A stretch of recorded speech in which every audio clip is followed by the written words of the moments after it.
Hello बच्चों, तो प्रकाश का परावर्तन और अपवर्तन का लेक्चर नंबर 6 और आज हम लेक्चर नंबर 6 में करेंगे आंकिक प्रश्न को। ठीक है, तो अच्छा आंकिक प्रश्न को करने से पहले एक छोटा सा टॉपिक हम देख लेते हैं जो हमारे पिछले लेक्चर में छूट गया था, वो हमारा लेंस की क्षमता।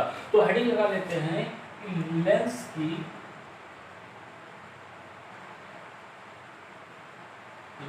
की क्षमता।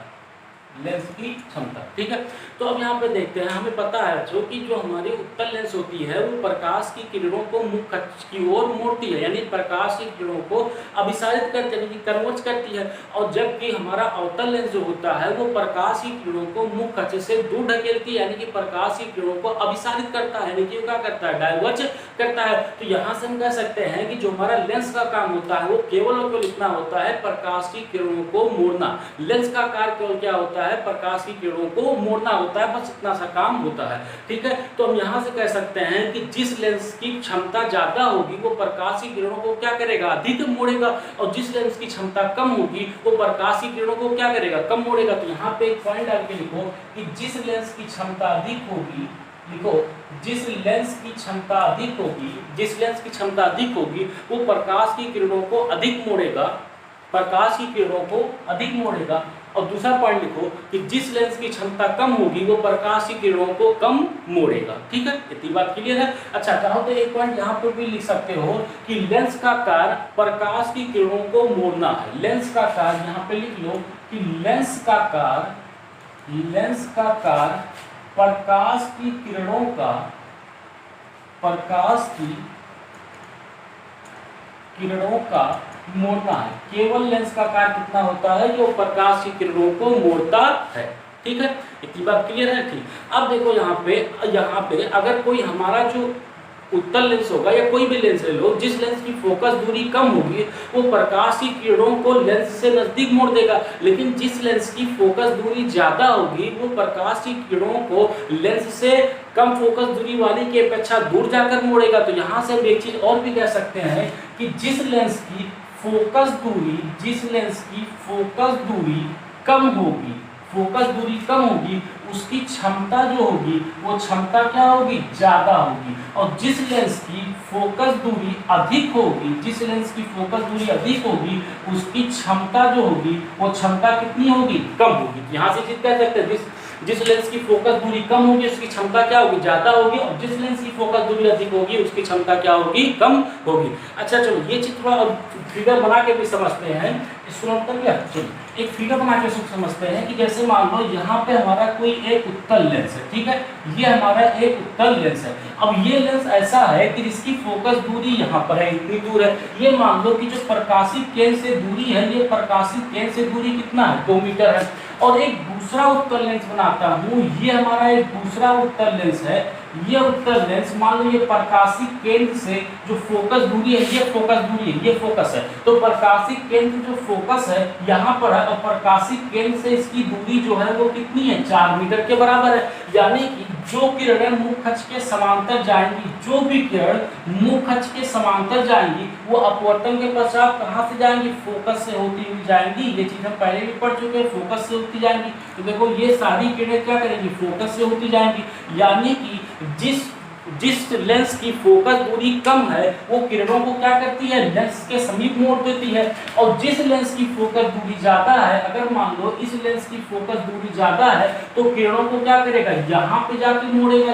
ये सारी किरणों को यहाँ पे जाके मोड़ेगा। अब देखो ये जो फोकस है ये प्रकाशित केंद्र से कितनी दूर पे है, 4 मीटर के, और ये कितनी दूर पे है, 2 मीटर के है। यानी कि इसकी जब फोकस दूरी कम हो गई तो ये किरणों को क्या करता है, जल्दी मोड़ देता है। यानी कि इसको किरणों को मोड़ने की क्षमता क्या है, ज्यादा है। और यही लेंस की क्षमता का मतलब होता है क्या, जो प्रकाश की किरणों को मोड़ेगा। और जो प्रकाश की किरणों को जितने ज्यादा मोड़ देगा उसकी क्षमता क्या होगी, उतनी ज्यादा होगी। और जो लेंस प्रकाश की किरणों को कम मोड़ेगा उसकी क्षमता क्या होगी, कम होगी। वही चीज तो हमने दिखाया था यहाँ पे कि अगर किसी भी लेंस की फोकस दूरी कम है तो उसकी क्षमता क्या होगी, ज्यादा होगी। देखो प्रकाश की किरणों को जल्दी से क्या करता है, वो मोड़ देता है। और जिस लेंस की फोकस दूरी अधिक होती है वो प्रकाश की किरणों को जल्दी नहीं मोड़ पाता है, दूर पे ले जाकर वो मोड़ता है। तो उसकी क्षमता क्या हो जाती है, कम हो जाती है। ठीक है, इतनी बात समझ में आ गई होगी। चलिए अब इसकी प्रॉपर डिफरेंशियल लिखते हैं कि डिफरेंशियल क्या है। वो ये कहता है किसी लेंस की क्षमता P, इसको नोट कर लीजिए। चलिए किसी लेंस की क्षमता P उसकी फोकस दूरी के, किसी लेंस की क्षमता P उसकी फोकस दूरी f के प्रतिलोम के बराबर होती है, f के प्रतिलोम के बराबर होती है।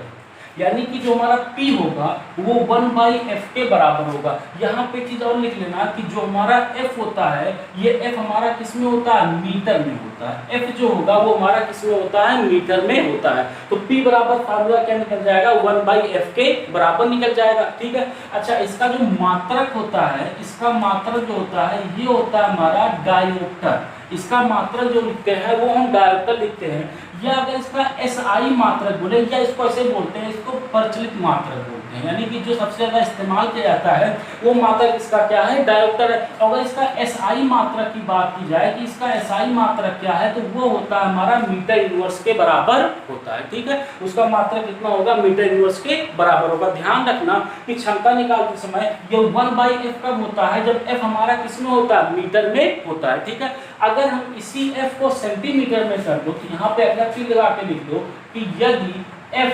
सेंटीमीटर में है, यानी कि फोकस जो है वो सेंटीमीटर में है, सेंटीमीटर में है, तो क्षमता का फार्मूला हो जाएगा 100/f। ये इसका फार्मूला हो जाएगा 100/f डायोप्टर। ये अच्छा, डायोप्टर को रिप्रेजेंट करते हैं किससे, कैपिटल D से रिप्रेजेंट किया जाता है। तो 100 डायोप्टर, जहां पे f जो होगा वो f हमारा किस में होगा, सेंटीमीटर में होता है। ठीक है, इतनी बात क्लियर है। तो ये हमारा लेंस की क्षमता है। ठीक है, चलिए नोट कर लीजिए, नोट कर लिया। उसके बाद एक अगली हेडिंग डालते हैं, एक अगले थोड़ा सा आते हैं, लेंस के संयोजन की क्षमता। लेंस के संयोजन की क्षमता, लेंस के संयोजन की क्षमता। अब यहाँ पे लेंस के संयोजन का मतलब ये है कि कई सारे लेंस को एक साथ उठाकर रख दिया गया। जैसे देखो, एक लेंस हमने यहाँ पे बना दिया, ठीक, फिर उसके बगल में एक लेंस हमने यहाँ पे रख दिया, फिर उसके बगल में एक लेंस हमने यहाँ पे रख दिया, फिर उसके बगल में एक लेंस हमने यहाँ पे रख दिया। तो कह रहा है कि लेंस के संयोजन की क्षमता क्या होगी। अब बताओ उनकी क्षमता क्या होगी। तो हम क्या करेंगे, सबकी अलग अलग क्षमता निकालेंगे। मान लेंगे इसकी क्षमता P1 है, इसकी क्षमता P2 है, इसकी क्षमता P3 और इसकी क्षमता कितनी है, P4 के बराबर है।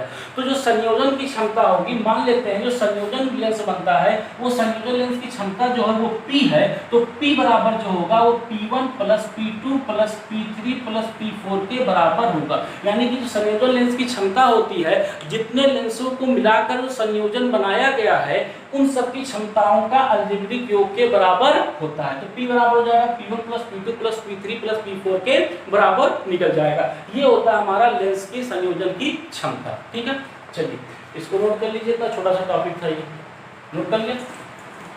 अब एक क्वेश्चन देखते हैं, एक क्वेश्चन लिखो। एक क्वेश्चन कह रहा है कि प्लस, क्वेश्चन है प्लस 4.5 डायोप्टर, प्लस 4.5 डायोप्टर तथा -2.5 डायोप्टर, -2.5 डायोप्टर प्लस 4.5 डायोप्टर तथा -2.5 डायोप्टर क्षमताओं के दो पतले लेंसों को संपर्क में रखा जाता है। डायोप्टर क्षमताओं के दो पतले लेंसों को संपर्क में रखा जाता है। लेंस की संयोजन क्षमता और फोकस दूरी ज्ञात कीजिए। कह रहा है लेंस की संयोजन क्षमता और फोकस दूरी ज्ञात कीजिए। यानी कि संयोजन क्षमता हमें क्या ज्ञात करना है, P का मान निकालना है, और फोकस दूरी किसका मान निकालना है, F का मान। दो चीज का मान हमें यहाँ पर निकालना है। ठीक है, कह रहा है ये दोनों हमारे पतले लेंस है, जिनकी क्षमता जो है, एक की क्षमता मान लो, ये मान लो हमारा एक लेंस है, ये लेंस है, इस लेंस की क्षमता P1 और P1 बराबर कितना दे दिया, प्लस का 4.5 डायोप्टर होगा। ठीक है, और जो हमारा ये मान लो एक लेंस जो है वो एक लेंस हमारा ये है, इसकी क्षमता P2 है और इसकी क्षमता P2 बराबर कितना दिया है, -2.5 डायोप्टर के बराबर दिया है। तो कह रहा है कि संयोजन क्षमता क्या होगा। तो अब अगर हम यहाँ पे संयोजन क्षमता निकालें तो संयोजन क्षमता का फार्मूला क्या होगा, संयोजन क्षमता जो होगा इन जितने भी लेंस हैं उन सारे लेंसों के क्षमताओं के योग के बराबर होता है। तो इन सारे लेंसों को क्या कर दो, जोड़ दो क्षमता को, यानी कि संयोजन क्षमता अगर P मान ले तो P बराबर होगा P1 प्लस का P2।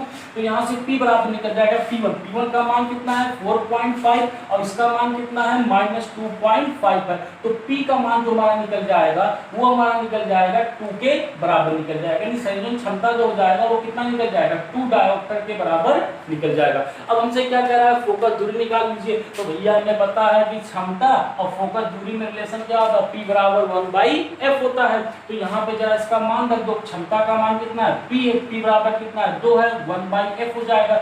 जरा इसको त्रिज्या गुणा कर दो, यहाँ पे हो जाएगा 2f बराबर, त्रिज्या गुणा कर दो 2f बराबर 1 हो जाएगा। इसको नीचे ले जाओ तो f बराबर कितना हो जाएगा 1/2। अब जरा इसको काटोगे, चाहे इसको इसी में 1/2 को क्या लिख सकते हो 0.5 मीटर लिख सकते हो, यानी कि इसकी क्षमता कितनी हो जाएगी 0.5 मीटर के बराबर निकल जाएगी। अब अगर यहाँ सॉरी इसकी जो फोकस दूरी होगी वो कितनी होगी 0.5 मीटर के बराबर होगी। अब चाहो अगर तुम इसको फोकस दूरी को सेंटीमीटर में निकालना चाह रहे हो तो यहाँ ऊपर क्या रख दो 100 रख दो, तो किसमें निकल जाएगा सेंटीमीटर में निकल जाएगा। ठीक है, तो इसी तरीके से इस पे क्वेश्चन बनते हैं, इस पे कोई बहुत अच्छे क्वेश्चन नहीं बनते। ठीक है, चलिए नोट कर लीजिए, नोट कर लिया। अच्छा एक पॉइंट छूट गया, नोट डाल के एक पॉइंट लिख दो, नोट डाल के एक पॉइंट लिखो। उत्तल लेंस की क्षमता लिख लो, उत्तल लेंस की क्षमता, पहला पॉइंट लिख लो। तो उत्तल लेंस की क्षमता धनात्मक होती है, उत्तल लेंस की क्षमता धनात्मक होती है, उत्तल लेंस की क्षमता धनात्मक होती है। और दूसरा पॉइंट लिख लो कि अवतल लेंस की क्षमता ऋणात्मक होती है, अवतल लेंस की क्षमता ऋणात्मक होती है। देखो उत्तल लेंस की जो फोकस दूरी होती है या फोकस जो होता है वो कैसा होता है धनात्मक होता है। हम पढ़ चुके हैं कि उत्तल लेंस का जो फोकस होता है हमेशा लेंस किधर बनता है दाहिनी तरफ बनता है, और लेंस के दाहिनी तरफ बनेगा तो किस में होगा धनात्मक में होगा। और अगर उत्तल लेंस की अगर हम ये कह रहे हैं कि उत्तल लेंस की जो फोकस दूरी है वो हमारा कैसा है धनात्मक है यानी कि पॉजिटिव है, तो इसकी जो क्षमता निकलेगा वो क्षमता P भी किस में हो जाएगा, क्षमता P जो होगा वो कैसा होगा धनात्मक होगा। कि फार्मूले में रख के देख लीजिए P बराबर कितना होता है 1/f, धनात्मक है तो P का मान कैसा आएगा धनात्मक आएगा। और यहीं पे अगर हम अवतल लेंस की बात करें तो हमारा जो अवतल लेंस होता है ये अवतल लेंस की फोकस जो होती है वो किस में होती है ऋणात्मक होती है, नेगेटिव होती है। वो किधर बनती है लेंस के बाईं तरफ बनती है। तो जब फोकस दूरी ऋणात्मक होगी तो हमारी जो इसकी क्षमता यानी कि P होगी, ये P भी हमारे किस में आ जाएगी, P भी हमारा किस में आएगा ऋणात्मक में आएगा। जरा यहीं पे मान रख के देख लो P बराबर 1/f। अगर f का मान माइनस में रखोगे तो P का मान हमेशा किस में आएगा माइनस में आएगा। तो इसीलिए कहते हैं कि जो हमारा उत्तल लेंस होगा उत्तल लेंस की क्षमता धनात्मक होती है क्योंकि इसकी फोकस दूरी भी किस में होती है धनात्मक में होती है। और अवतल लेंस की क्षमता जो होती है वो ऋणात्मक होती है क्योंकि उसकी फोकस दूरी भी कैसी होती है ऋणात्मक में होती है। ठीक है, इतनी बात क्लियर है। चलिए अब हम एक टॉपिक हमारा छूटा था कंप्लीट हो गया। अब हम आते हैं क्वेश्चंस पे कि जो हमें क्वेश्चंस यहाँ पर करना है। ठीक है, तो सबसे पहला क्वेश्चन नोट करो जो हमने आंकिक प्रश्न करवाने के लिए बोला था उसका सबसे पहला क्वेश्चन नोट करो। किसी लेंस से 20 सेंटीमीटर की दूरी पर रखी वस्तु का, किसी लेंस से 20 सेंटीमीटर की दूरी पर रखी वस्तु का 2 गुना बड़ा आभासी प्रतिबिंब बनता है, 2 गुना बड़ा आभासी प्रतिबिंब बनता है। लेंस से प्रतिबिंब की दूरी तथा फोकस दूरी ज्ञात कीजिए, लेंस से प्रतिबिंब की दूरी तथा फोकस दूरी ज्ञात कीजिए। ठीक है, तो इसमें देखो क्या कह रहा है कि किसी लेंस से 20 सेंटीमीटर की दूरी पर रखी वस्तु का 2 गुना बड़ा आभासी प्रतिबिंब बनता है। किसी लेंस से 20 सेंटीमीटर की दूरी पर रखी वस्तु, कोई भी एक लेंस मान लो उससे 20 सेंटीमीटर की दूरी पर रखी वस्तु, वस्तु कितनी दूरी पर रखी है 20 सेंटीमीटर। और जो वस्तु होती है वो वस्तु हमेशा किसमें होती है ऋणात्मक में होती है क्योंकि वो कहाँ होती है लेंस के हमेशा बाईं तरफ होती है। यानी कि U का मान जो दे रखा है वो -20 सेंटीमीटर दे रखा है। ठीक, अब उसके बाद कह रहा है रखी वस्तु का 2 गुना बड़ा आभासी प्रतिबिंब बनता है, 2 गुना बड़ा आभासी प्रतिबिंब बनता है। यानी यहाँ पे क्या दे रखा है आवर्धन दे रखा है, तो आवर्धन हमारा क्या होगा 2 के बराबर हो जाएगा। ठीक, हमारा आवर्धन कितना हो गया 2, क्योंकि आवर्धन का मतलब हमने समझाया था बहुत डिटेल में कि ये क्या होता है m बराबर होता है, अगर दर्पण की बात करेंगे तो -v/u और लेंस की बात करेंगे तो क्या होगा v/u के बराबर होता है। तो इसको जरा एक बार देख लो अगर जिसने नहीं देखा है तो m बराबर क्या होता है v/u होता है। जरा u को इधर ले आओ तो m × u बराबर क्या निकलेगा निकलेगा? v निकलेगा। अगर आवर्धन का मान मैं यहाँ पे m का मान 2 रख लेता हूँ तो ये 2u बराबर कितना निकलेगा? v निकलेगा।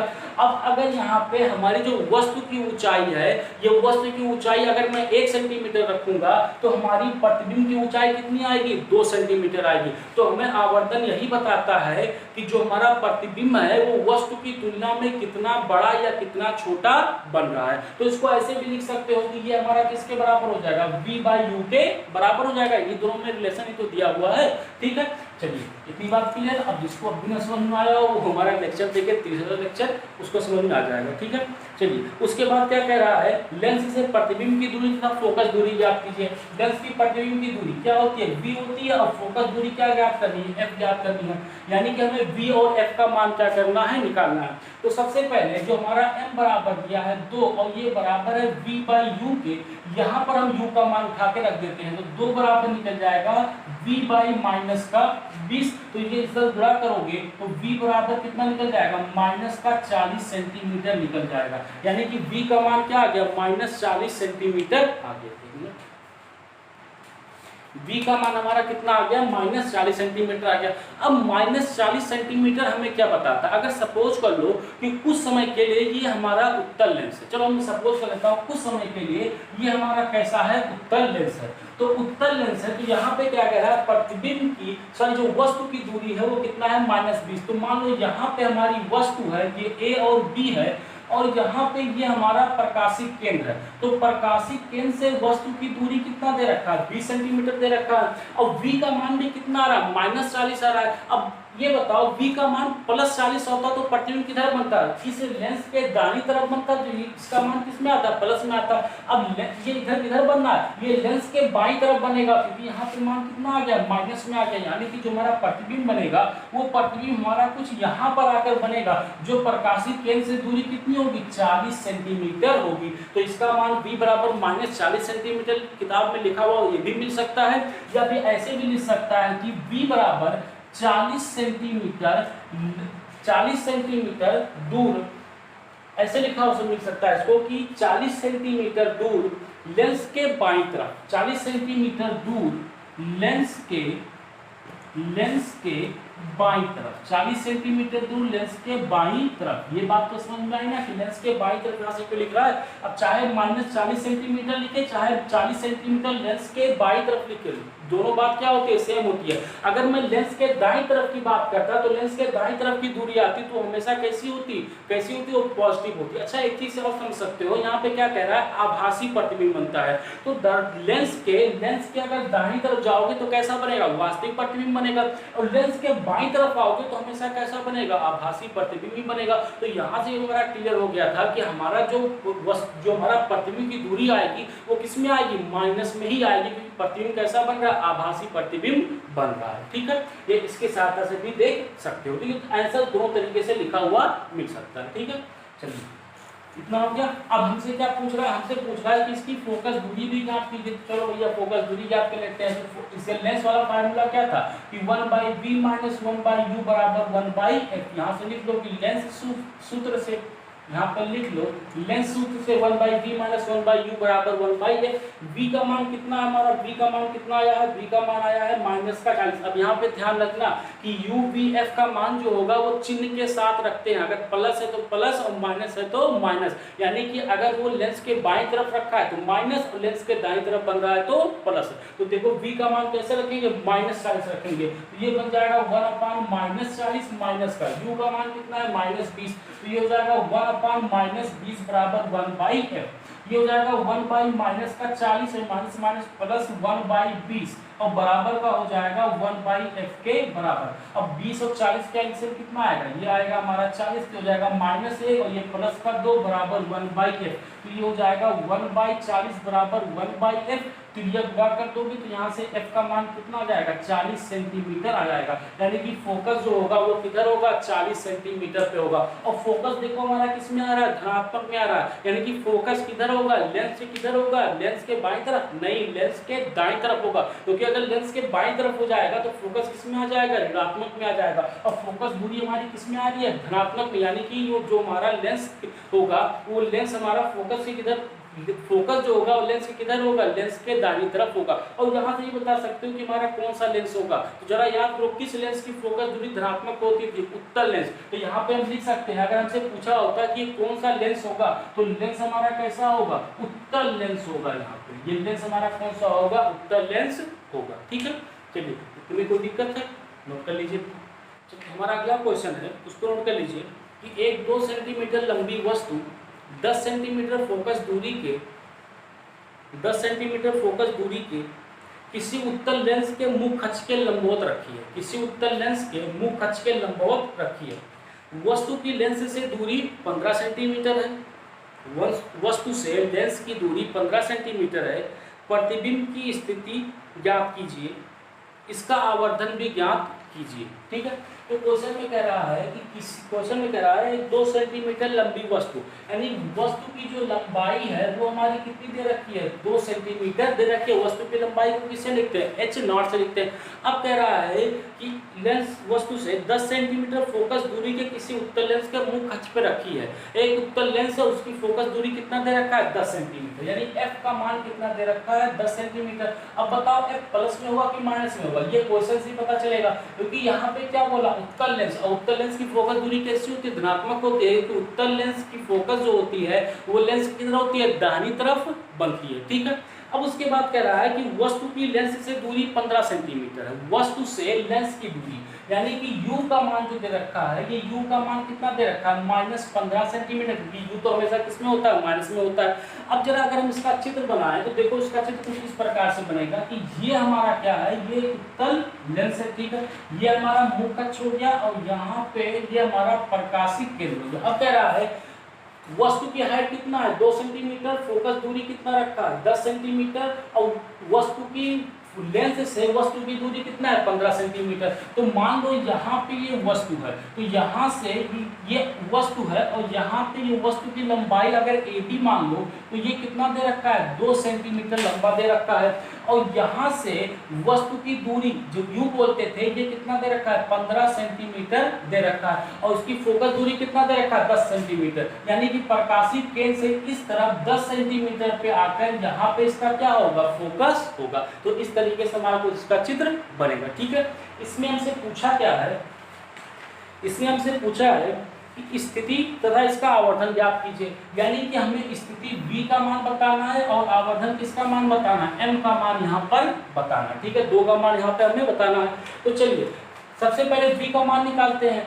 वस्तु की स्थिति समझ में आ रहा है ना कि वस्तु कहाँ पर बनेगा। ठीक है, तो अब देखो V का मान निकालने के लिए जरा यहाँ पे लेंस सूत्र लगा दो। लेंस सूत्र हम क्यों लगा रहे हैं, क्योंकि हमारे पास U का मान भी है, F का मान भी है। तो ये हो जाएगा 1/V माइनस 1/U बराबर 1/F। V का मान तो हमें निकालना है। ठीक, इस U को उधर लेके चले जाओ तो ये हो जाएगा 1/F प्लस का 1/U। तो 1/V बराबर का F का मान कितना है, 10, तो ये हो जाएगा 1/10 प्लस U का मान कितना है, U का मान है -15, तो ये हो जाएगा 1/-15 के बराबर। तो देखो यहाँ से 1/V बराबर निकलेगा, ये हो जाएगा 1/10 माइनस का 1/15। तो 1/V का जो मान होगा 1/V बराबर ये निकल जाएगा 15 और 10 का एलसीएम निकालोगे तो निकाल लो। यहाँ पे 15 और 10 का एलसीएम कितना होगा, ये हो जाएगा 5, ये हो जाएगा 3, ये 2, ये वैसे आएगा 30। यहाँ पे देखो ये हो जाएगा 30 जाएगा 2 से जाएगा तो ये हो जाएगा 1, ये हो जाएगा 2, यहाँ पे 2 से वापस चलिए 30 से कटेगा तो हो जाएगा 1 और 1, तो 3 × 6 = 5 30, कितना हो जाएगा 30। तो 10 × 30 यहाँ पे हो जाएगा 3 और यहाँ पे हो जाएगा 15 × 30 2। तो 1/V बराबर हो जाएगा 1/30 के बराबर। तो V का मान त्रिज्या गुणा कर दोगे तो V का मान कितना आ जाएगा, 30 सेंटीमीटर आ गया। अब देखो V का मान हमारा किस में आ रहा है, प्लस में आ रहा है। अगर V का मान प्लस में आ रहा है यानी कि हमारा प्रतिबिंब किधर बनेगा, दर्पण से लेंस से बाईं तरफ बनेगा या लेंस से दाईं तरफ बनेगा। V का मान कैसा है, प्लस है, यानी कि हमारा जो हमारा प्रतिबिंब बनेगा वो लेंस के किधर बनेगा, दाहिनी तरफ। यहाँ पे आके लेंस हमारा जो बनेगा, यहाँ पे मान लो यहाँ से लेकर यहाँ तक की दूरी जो है 30 सेंटीमीटर है, तो यहाँ पे हमारा प्रतिबिंब बनेगा। ठीक है, ये प्रतिबिंब की दूरी हम पता चलती है। अच्छा, अगर एक बात बताओ, अगर हमसे यहीं पर ये पूछ लेता है कि इसकी प्रकृति बताओ कि इसकी प्रकृति कैसी होगी, इसकी प्रकृति कैसी होगी, तो हमें पता है कि जब लेंस जब कभी भी प्रतिबिंब लेंस के दाहिनी तरफ बनता है तो हमारा हमेशा जो प्रतिबिंब होता है वो प्रतिबिंब कैसा होता है, वास्तविक होता है। दूसरी चीज कैसा होता है, उल्टा होता है। तो हम बता सकते हैं कि प्रतिबिंब हमारा कैसा बनेगा, वास्तविक बनेगा, और दूसरा कैसा बनेगा, उल्टा बनेगा। ठीक है, इतनी बात क्लियर है। सीधा लेंस वाला फार्मूला लगा दिया, कुछ हमने यहाँ पर नहीं किया। ठीक, अब हमसे क्या पूछ रहा है, आवर्धन। तो आवर्धन m बराबर हमें पता है कि m बराबर होगा v/u के बराबर होता है। ठीक है, ध्यान रखना, जब दर्पण की बात होती है तो -v/u, और जब लेंस की बात होती है तो v/u के बराबर होता है। अब देखो v का मान कितना दिया, v का मान हमने निकाला कितना आ गया, 30 आ गया। तो m बराबर आ जाएगा, ये हो जाएगा हमारा प्लस का 30 और डिवाइड बाय u का मान कितना है, माइनस का 15, तो ये हो जाएगा माइनस का 15। यहाँ से ये कटेगा तो m बराबर कितना निकलेगा, ये निकलेगा हमारा, ऊपर बचेगा 2, तो ये हो जाएगा 2/-1 यानी m बराबर कितना निकल जाएगा, -2 के बराबर निकल जाएगा। यानी कि इसका आवर्धन कितना आ जाएगा, -2 आ जाएगा। और जो इसकी प्रतिबिंब की दूरी जो होगी वो हमारी कितनी होगी, 30 सेंटीमीटर के बराबर आ जाएगा। ठीक है, आवर्धन कितना होगा, 2 सेंटीमीटर होगा। आवर्धन देखिए आपके कितना हो जाएगा हमारा, 2 सेंटीमीटर के बराबर आ जाएगा। ठीक है, तो इस तरीके से हम क्वेश्चन कर सकते हैं। अगर इसकी प्रकृति पूछे तो प्रकृति भी बता सकते हैं। ठीक, चलिए नोट कर लीजिए इसको, नोट कर लिया। चलिए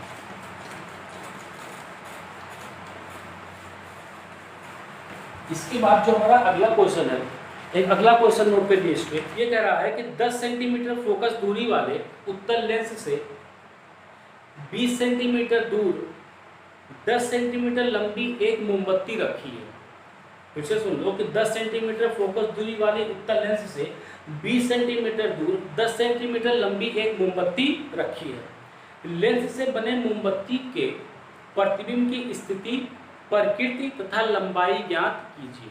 स्थिति, प्रकृति तथा लंबाई ज्ञात करना है, तीनों चीज। अब जरा इसको मैं पहले एक ग्राफ बना के दिखाता हूँ कि हम इसका ग्राफ कैसे बनेगा। देखो ये हमारा कोई बन गया कि ये हमारा क्या है, एक उत्तल लेंस है। ठीक है, ये हमारा उत्तल लेंस बन गया और यहाँ पे ये निकल गया हमारा प्रकाशिक केंद्र है। अब कह रहा है कि उत्तल लेंस की फोकस दूरी कितना दे रखा है, 10 सेंटीमीटर। यानी कि मान लो यहाँ पे अगर फोकस है तो यहाँ से प्रकाशिक केंद्र से फोकस की दूरी कितनी हो जाएगी, 10 सेंटीमीटर हो जाएगी। अब कह रहा है कि लेंस से 20 सेंटीमीटर दूर, तो मान लो ये लेंस से दूरी कितनी है, 20 सेंटीमीटर है। यहाँ से लेकर यहाँ तक लेंस से दूरी कितनी है, 20 सेंटीमीटर है। कह रहा 20 सेंटीमीटर दूर 10 सेंटीमीटर लंबी एक मोमबत्ती रखी है। इस मोमबत्ती की लंबाई कितनी दे रखी है, 10 सेंटीमीटर दे रखी है। अब हमसे कह रहा है कि इससे जो प्रतिबिंब बनेगा उस प्रतिबिंब की, देखो क्या बताने, प्रतिबिंब की स्थिति, प्रतिबिंब की स्थिति, प्रतिबिंब कहाँ पर बनेगा। ठीक, प्रतिबिंब की स्थिति, इसकी प्रकृति, प्रकृति तथा इसकी क्या बतानी है, लंबाई भी, तीनों चीज हमें यहाँ पर बतानी। ठीक, अब हम यहाँ पर नोट कर लेते हैं कि हमें क्या क्या दिया हुआ है। फोकस दूरी दे रखी है, तो चूंकि ये उत्तल लेंस बोला तो उत्तल लेंस की फोकस दूरी कैसी होती है, धनात्मक होती है। यानी कि जो हमारा f का मान होगा वो f का मान कितना हो जाएगा, प्लस का 10 सेंटीमीटर के बराबर आ जाएगा। ठीक है, ये हमारी वस्तु की लंबाई हो जाएगी। और वस्तु की जो दूरी होती है, ये वस्तु की दूरी हमेशा किसमें होती है, माइनस में। तो u का मान जो होगा वो माइनस का 20 सेंटीमीटर होगा। ठीक, ये हमारी क्या है, वस्तु की लंबाई। और वस्तु की लंबाई को किससे लिखते हैं, h0 से। अब देखो वस्तु कहाँ रखा है, ऊपर रखा हुआ है, तो ये ऊपर जो होता है तो वस्तु किसमें होती है, प्लस में। ये क्या हो जाएगा, प्लस का 10 सेंटीमीटर निकल के आ जाएगा। सबसे पहले हमसे क्या पूछा है, स्थिति पूछा है कि स्थिति का मतलब क्या है कि प्रतिबिंब कहाँ पर बनेगा। ठीक है, प्रतिबिंब कहाँ पर बनेगा हमें ये चीज बताना है। यानी कि हमें यहाँ से क्या निकालना है, v का मान निकालना है। स्थिति का मतलब क्या है, v का मान निकालना है। जब तक हम v का मान नहीं निकाल पाएंगे तब तक हम ये नहीं बता पाएंगे कि ये वास्तविक होगा कि आभासी होगा। क्योंकि अगर v का मान प्लस में आया यानी कि जो प्रतिबिंब होगा वो हमारी लेंस से किधर बनेगा, दाहिनी तरफ बनेगा। और दाहिनी तरफ बनेगा तो हमेशा कैसा होगा, वास्तविक प्रतिबिंब बनेगा। और अगर v का मान माइनस में आ गया तो हम ये कह देंगे कि प्रतिबिंब हमारा किधर बनेगा, लेंस के बाईं तरफ बनेगा। प्रतिबिंब कैसा होगा, लेंस के बाईं तरफ बनेगा। ठीक है, अच्छा देखो, अब लेंस के बाईं तरफ बनेगा तो प्रतिबिंब कैसा होगा, आभासी होगा। अब उत्तल लेंस में ये मत सोचना कि हमेशा वास्तविक प्रतिबिंब बनता है। जरा छठा वाला केस याद रखो, तो जब हमने वस्तु को प्रथम फोकस f1 और प्रकाशीय केंद्र के बीच में रखा था, तो जो हमारा प्रतिबिंब था कहीं पीछे आके लेंस के बाईं तरफ आभासी प्रतिबिंब बना था। तो यहाँ पे दोनों केस हो सकता है, तो इसीलिए हमें पहले v का मान निकालना पड़ेगा कि v प्लस में आ रहा है कि माइनस में आ रहा है। तो v का मान निकालने के लिए यहाँ पे हम क्या करते हैं, लेंस सूत्र लगा देते हैं, लेंस का सूत्र लगा देंगे, क्योंकि लेंस का सूत्र में हमें देखो f भी पता है, u भी पता है, v का मान क्या होगा आसानी से निकल जाएगा। यानी कि यहाँ से लेंस सूत्र लगा दो कि 1/v माइनस 1/u बराबर क्या हो जाएगा, 1/f निकल जाएगा। ठीक, v का मान हमारा कितना है, v तो निकालना है, तो 1/v, u को उधर लेके चले जाओ तो 1/f प्लस का क्या हो जाएगा 1/e, तो 1/v बराबर निकल जाएगा 1/f। f का मान कितना है 10 प्लस का u का मान कितना है माइनस का 20, तो 1/v बराबर निकल जाएगा 1/10 माइनस का 1/1/20 के बराबर। ठीक, तो 1/v का मान निकल जाएगा। यहाँ से एलसीएम कितना आएगा, दोनों का एलसीएम आएगा हमारा 10 और 20 का एलसीएम कितना हो जाएगा 20, तो 10 गुना 20 हो जाएगा 2 और माइनस का 1, तो 1/v बराबर निकल जाएगा 1/20 और v का मान ये गुणा कर दोगे तो कितना आ जाएगा 20 सेंटीमीटर आ गया। यानी कि हमारा जो v का मान आया है, ये v का मान कितना आ गया 20 सेंटीमीटर। अब v का मान किसमें आया प्लस में, तो प्लस का मतलब हमें क्या पता चल रहा है कि जो प्रतिबिंब बनेगा वो प्रतिबिंब लेंस की किधर बनेगा, दाहिनी तरफ बनेगा। अब एक चीज तो क्लियर होगी, जो हमारा प्रतिबिंब बनेगा वो कैसा बनेगा, वास्तविक बनेगा, और दूसरी चीज कैसा होगा, उल्टा होगा। तो देखो स्थिति भी मिल गई, प्रकृति भी, हमें दोनों चीज यहाँ से मिल गया। तो प्रकृति में लिख देंगे कि प्रतिबिंब कैसा होगा, वास्तविक होगा, और वास्तविक होता तो हमेशा कैसा बनता है, उल्टा ही बनता है। ठीक है, अच्छा अब यहाँ से हमें लंबाई बतानी है, यहाँ से हमें क्या बतानी है, लंबाई बतानी है। तो लंबाई का मतलब क्या हुआ कि प्रतिबिंब की लंबाई hi बतानी है। ठीक, तो हम फार्मूला पढ़ चुके हैं कि आवर्धन m बराबर होता है v/u, और यही बराबर होता है प्रतिबिंब की ऊंचाई डिवाइड बाई वस्तु की ऊंचाई के बराबर भी होता है। तो देखो v का मान भी, देखो हमें आवर्धन तो नहीं पता है, लेकिन हमारे पास v का मान भी आ गया, u का मान भी है, और h0 का मान क्या है, ये h0 का मान भी है, तो hi का मान क्या होगा, आसानी से निकल जाएगा, नहीं प्रतिबिंब की लंबाई निकल जाएगी। तो v का मान जरा रखो, तो v का मान कितना है, यहाँ पे v का मान है प्लस का 20, u का मान हमारा कितना है, u का मान है माइनस का 20, ये हो जाएगा माइनस का 20। ठीक, बराबर का hi को निकालना है, और h0 का मान कितना है प्लस का 10, तो ये हो जाएगा hi डिवाइड बाई 10, यहाँ से ये कट जाएगा, तो ये बनेगा हमारा, देखो ये बनेगा माइनस का 1 बराबर hi डिवाइड बाई 10। जरा ये पूरा करो, देखो hi का मान कितना आ गया माइनस का 10 सेंटीमीटर। माइनस का 10 सेंटीमीटर जो है वो हमें क्या बताता है, माइनस चिन्ह। अगर hi का मान माइनस है यानी प्रतिबिंब की लंबाई माइनस में, यानी कि प्रतिबिंब कहाँ बनेगा, नीचे बनेगा। बताया था चिन्ह परिपाटी में कि जब प्रतिबिंब माइनस में नीचे होगा तो प्रतिबिंब किस में आएगा, माइनस में, और जब ऊपर होगा तो किस में आएगा, प्लस में आएगा। तो देखो यहाँ से पता चल रहा है कि जब प्रतिबिंब नीचे बनेगा, और प्रतिबिंब नीचे कब बनता है, जब प्रतिबिंब कैसा होता है, वास्तविक होता है। तो आभासी प्रतिबिंब तो हमेशा किधर बनता है, ऊपर बनता है। तो यहाँ से हम लिख सकते हैं कि जो हमारी प्रतिबिंब होगी वो कैसी होगी, वास्तविक होगी, और कैसा होगा, उल्टा होगा। और कहाँ बनेगा, अच्छा लंबाई कितनी होगी, लंबाई जो होगी वो हमारी आ जाएगी 10 सेंटीमीटर, और इसको ऐसे भी लिख सकते हो 10 सेंटीमीटर मुख्य अक्ष के नीचे, 10 सेंटीमीटर मुख्य अक्ष के नीचे। 10 सेंटीमीटर कहाँ बनेगा, मुख्य अक्ष के नीचे। 10 सेंटीमीटर लंबा कितना बनेगा, मुख्य अक्ष के नीचे जाकर बनेगा। ठीक है, बात समझ में आ गई है, हो गया क्वेश्चन, कोई दिक्कत है इसमें। चलिए नोट कर लीजिए, इसको नोट कर लिया।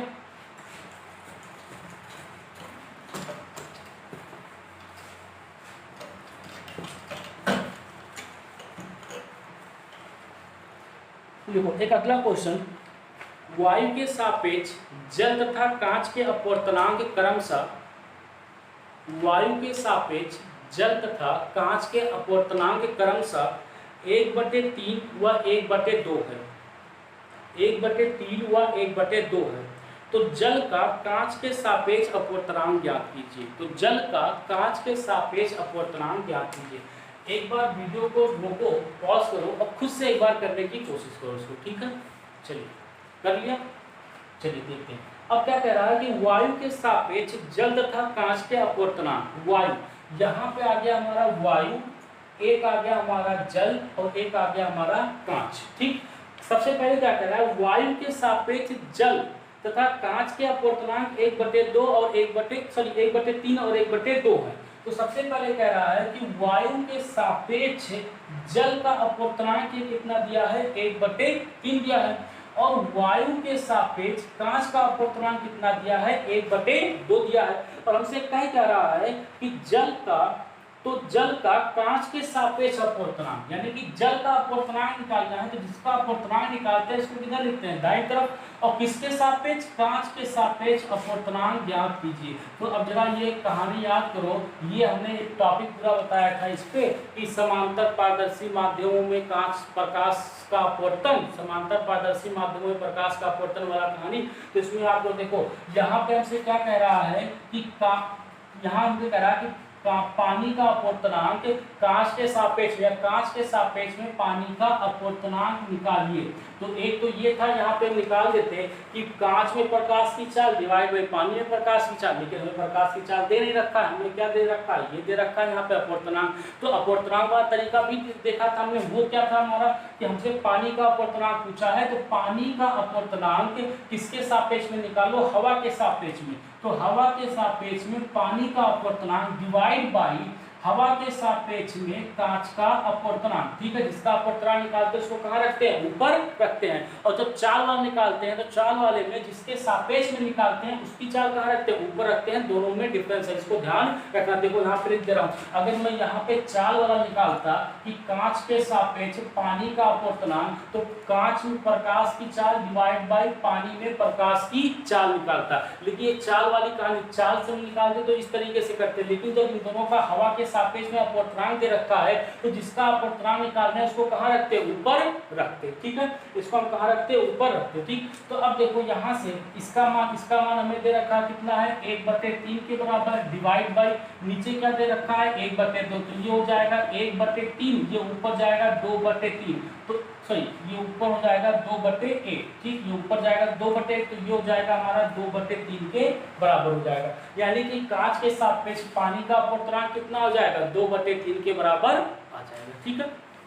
कोई दिक्कत इसमें, आसान सा क्वेश्चन है। चलिए नोट कर लीजिए, नोट कर लियो। इसके बाद अगला क्वेश्चन देखते हैं।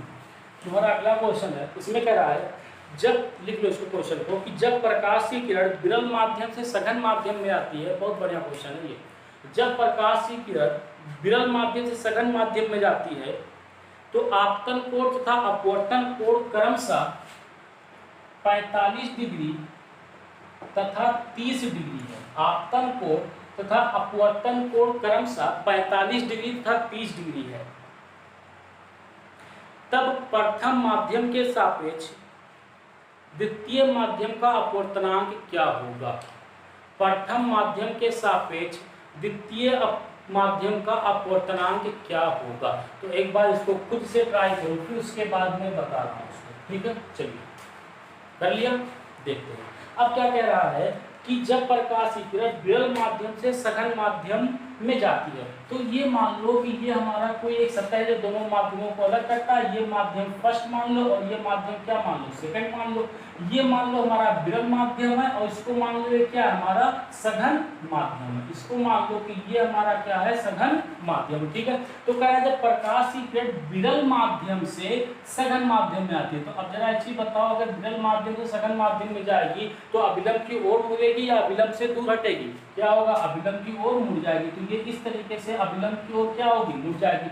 अब कह रहा है तो उस केस में आपतन कोण और अपवर्तन कोण जो दिया हुआ 45 डिग्री और 30 डिग्री, आपतन कोण यानी कि ये कोण हमारा कितना दे रखा है, 45 डिग्री, और ये कोण हमारा कितना दे रखा है, 30 डिग्री के बराबर। अब कह रहा है कि पहले माध्यम के सापेक्ष द्वितीय माध्यम का अपवर्तनांक, फिर से ध्यान सुनो, पहले माध्यम के सापेक्ष द्वितीय माध्यम का अपवर्तनांक, किसका अपवर्तनांक निकालना है, द्वितीय माध्यम का। तो द्वितीय माध्यम का अपवर्तनांक निकालना है, जिसको इधर लिखेंगे एन के दाईं तरफ, किसके सापेक्ष में निकालना है, पहले के, तो इसको इधर लिखेंगे, इधर बाईं तरफ लिखेंगे। तो जरा याद को कुछ स्नेल का नियम लग रहा है हमें, या अपवर्तन का द्वितीय नियम लग रहा है कि पहले माध्यम के सापेक्ष दूसरे माध्यम का अपवर्तनांक किसके बराबर होता था, साइन का i divide by sine r के बराबर होता है। देखो आई का मान 45, आर का मान कितना दे रखा है, 30, तो ये हो जाएगा साइन का 45 और डिवाइड बाई साइन का 30 के बराबर। साइन 45 का मान कितना होगा, ये हो जाएगा 1/√2 के बराबर, और साइन 30 का मान कितना होगा 1/2।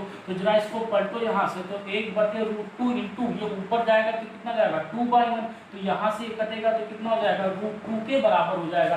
या इसी √2 को ऐसे भी लिख दो कि पहले माध्यम के सापेक्ष दूसरे का अपूर्णांक जो होगा 1.41 के बराबर होगा, क्योंकि √2 का मान कितना होता है 1.41 के बराबर होता है। ठीक है, तो इसका मान चाहे √2 रह दो चाहे 1.41 के बराबर रख दो, तो यहाँ से इसका अपूर्णांक निकल जाएगा। ठीक है, बात क्लियर है ना, कोई दिक्कत है इसमें तो बताओ। चलिए आगे देखते हैं। अब इसके बाद कुछ ऑब्जेक्टिव क्वेश्चन लेते हैं। ठीक है, खाली टिक मारो, हो गया इतना।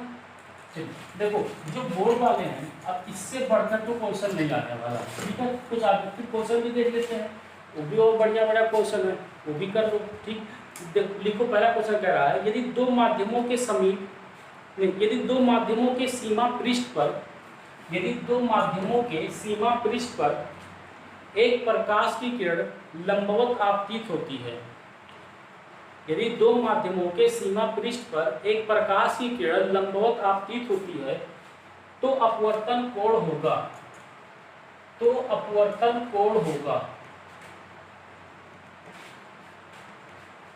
तो अपवर्तन कोण होगा। जिसने वीडियो देख रखा है वो फटाक से बता देगा, जिसने मन लगा के पढ़ा होगा।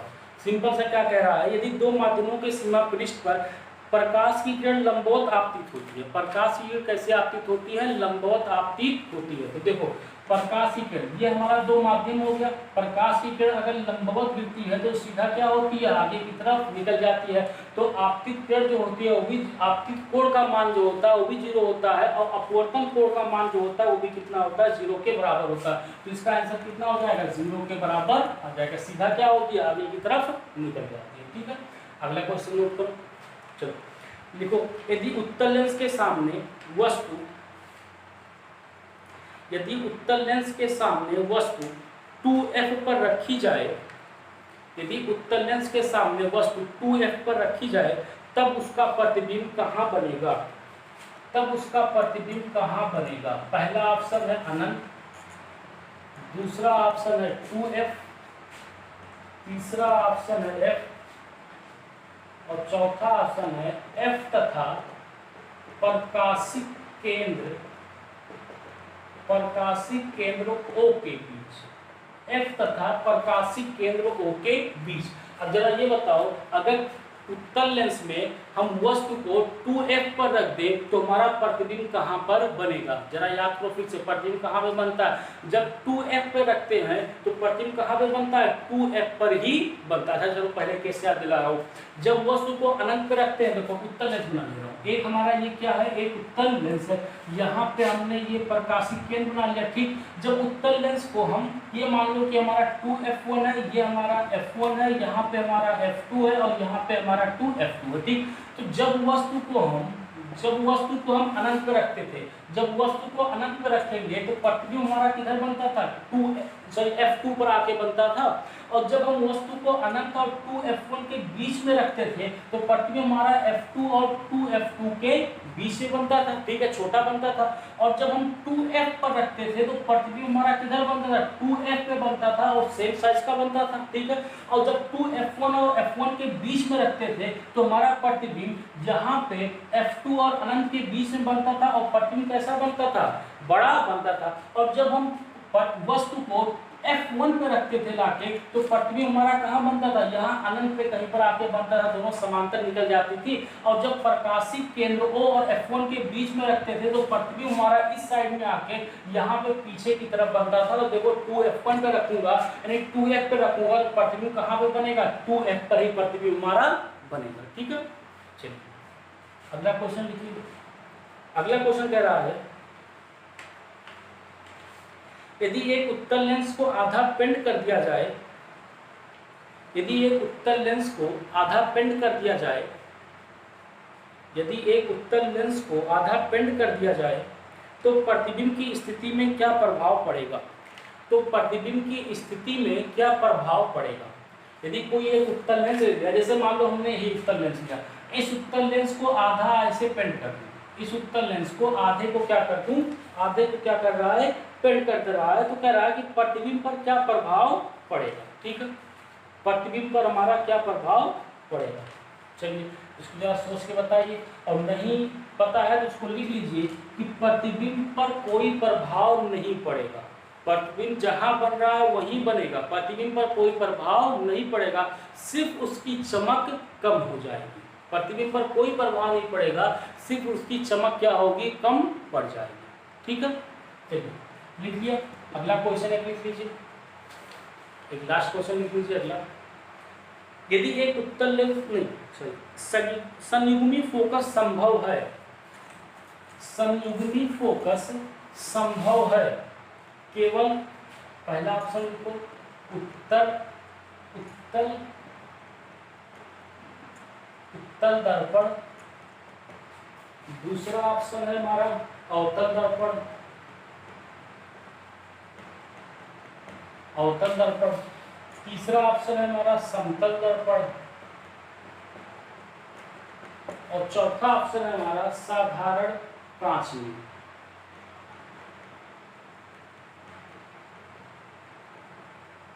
साधारण कांच में। ठीक है, बताओ जरा जल्दी से सोचो, संयुग्मी फोकस कहाँ संभव है। तो इसका आंसर है, जिसने बी लगाया है उसका सही है कि संयुग्मी फोकस केवल किसमें संभव होता है, अवतल दर्पण में ही संभव होता है। इसी में केवल संयुग्मी फोकस बनता है और किसी में संयुग्मी फोकस नहीं बनता। ठीक है, तो हमारा इतना क्वेश्चन हो गया यहाँ पे। अब इसके बाद हम यहाँ पे कुछ क्वेश्चन और देंगे, लगभग 20 से 25 क्वेश्चन होगा, सारे ऑब्जेक्टिव क्वेश्चन होंगे। तो जो ऑब्जेक्टिव करना चाहते हैं वो लोग भी उसको ट्राई करेंगे, और उसका जो हिंट और सोल्यूशन होगा उसको हम अपने फेसबुक पेज पे और इंस्टाग्राम पेज पर दोनों पर उसका आंसर दे देंगे, और उन दोनों का लिंक हम नीचे दे देंगे। आप वहाँ से जाकर उसको फाइंड कर लीजिएगा और उसको हल करने की कोशिश करिएगा। ठीक है, तो आज का लेक्चर पे खत्म करते हैं, और अगले लेक्चर तक आप पढ़ाई करते रहिए। All the very best.